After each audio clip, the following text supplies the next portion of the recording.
भी अक्षर के जो ऊपर बिंदु लगते हैं, ठीक है, जैसे देखो हमने यहाँ भी लगाया, किसी अक्षर के जो ऊपर जो बिंदु लगती है उसको हम क्या बोलते हैं? अनुस्वार। क्या बोलेंगे हम उसको? अनुस्वार। जिसका बिंदु बोलते हैं वो क्या होता है? अनुस्वार। अब अनुस्वार तो आपको पता चल गया, लेकिन अनुस्वार का प्रयोग हम किसके स्थान पे करते हैं? ठीक है ना, बिंदु तो हम बहुत सारी जगह लगाते हैं, लेकिन वो कौन से अक्षर की जगह पर लगाते हैं? तो अनुस्वार का प्रयोग पंचाक्षर। पंचाक्षर क्या होते हैं? हमारी वर्णमाला में 5 वर्ग है, 5, ठीक है। सबसे पहला वर्ग कौन सा होता है? क वर्ग। इसकी शुरुआत किससे होती है? क से, ठीक है। दूसरा वर्ग कौन सा है बच्चे? च वर्ग। इसकी शुरुआत किससे होती है? च अक्षर से।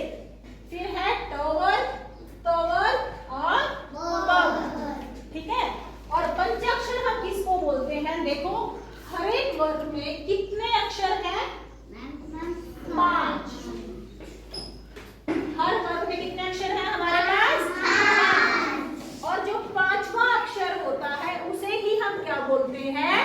पंचाक्षर। क्या बोलेंगे हम? पंचाक्षर। और जो हमारी अनुस्वार है, जिसको आप बिंदु बोलते हैं, वो इन्हीं 5 अक्षरों के स्थान पर लगाई जाती है। कब?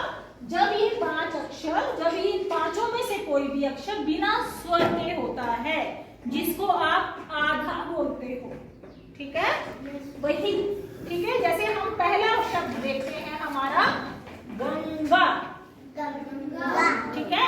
अब बिंदु तो है, हमें कैसे पता चलेगी कि वो कौन से अक्षर के स्थान पर है? बताओ।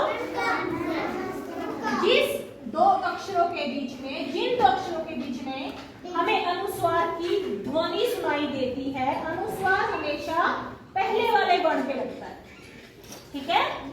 और अनुस्वार किस अक्षर का है वो हमेशा हम दूसरे वर्ण से तय करते हैं, ठीक है। जैसे दूसरा वर्ण कौन सा है हमारा? ग। अब ग कौन से वर्ग से है? क वर्ग से, ठीक है।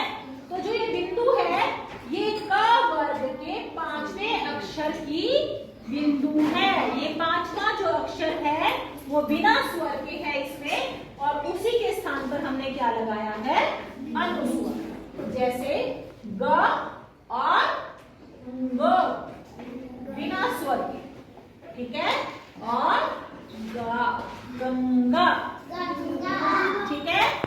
दूसरा शब्द देखते हैं हम, चंचल, ठीक है। अभी इसमें कहाँ हमें अनुस्वार की ध्वनि सुनाई दे रही है? इन दोनों च के बीच में, ठीक है। तो अनुस्वार कौन से अक्षर पे लगेगा? पहले अक्षर पर। और ये कौन से पंचाक्षर का अनुस्वार है वो कैसे तय करेंगे हम? जो हमारा दूसरा जो अक्षर है वो कौन से वर्ग का है? च वर्ग का, है ना। और च वर्ग में 5वां अक्षर क्या है? इया। क्या है? इया, ठीक है। तो च और इया बिना स्वर, ठीक है। और च और ल, चंचल, ठीक है।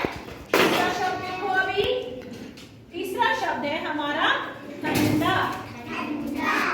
क्या उच्चारण होगा इस? ठंडा। इन दोनों के बीच में अनुस्वार की ध्वनि है। अनुस्वार कहाँ लगेगा? पहले अक्षर पर। कौन सा है पहला अक्षर हमारा? थ। क्या है हमारा पहला अक्षर? थ, ठीक है। और दूसरा अक्षर क्या है? द। तो ये अनुस्वार किस अक्षर का है वो किससे तय होगा हमारा?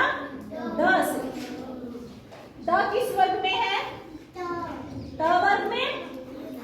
ट वर्ग में है हमारा। और ट वर्ग में हमारा 5वां अक्षर कौन सा है? अण, ठीक है। तो ये जो अनुस्वार है ये किसके स्थान पर प्रयोग हुआ है? अण, जो कि बिना स्वर के, ठीक है। ठंडा, ठीक है। अगला शब्द देखेंगे हम, क्या है हमारा? पतंग, ठीक है। तो इन दोनों के बीच में ध्वनि है और पहले वाले वर्ण पर अनुस्वार।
आगे आएगा तो उसके स्थान पर हम क्या लगा देते हैं, अनुस्वार।